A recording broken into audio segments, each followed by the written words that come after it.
Railway running স্টাফদের কর্মবিরতি, অনির্দিষ্টকালের জন্য বন্ধ ট্রেন চলাচল। সমাধানহীন দিন শেষ। দেশের সব ইবতেদায়ী মাদ্রাসা পর্যায়ক্রমে জাতীয়করণ করা হবে, জানালো শিক্ষা মন্ত্রণালয়। দাবি মেনে নেওয়ার আশ্বাসে আন্দোলন কর্মসূচি প্রত্যাহার করেছে 7 কলেজের শিক্ষার্থীরা। ইউরোপীয় ইউনিয়ন নির্বাচনের জন্য সব রকম সহায়তার আশ্বাস দিয়েছে, জানালেন প্রধান নির্বাচন কমিশনার। রেলের কর্মচারীদের যৌক্তিক দাবি আগেই পূরণ করা হয়েছে, এখন আর কোনো দাবি মানা সম্ভব নয়, বললেন অর্থ উপদেষ্টা।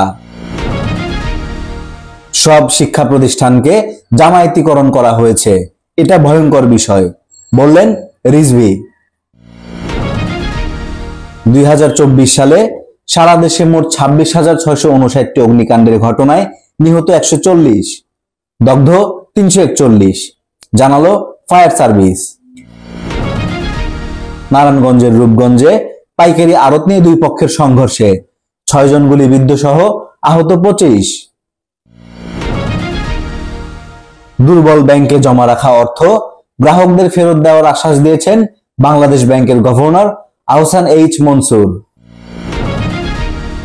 জুলাই আগস্টে ছাত্র জনতার আন্দোলনে পুলিশি বর্বরতায় সরাসরি রাজনৈতিক সম্পৃক্ততা ছিল, জানালো HRW।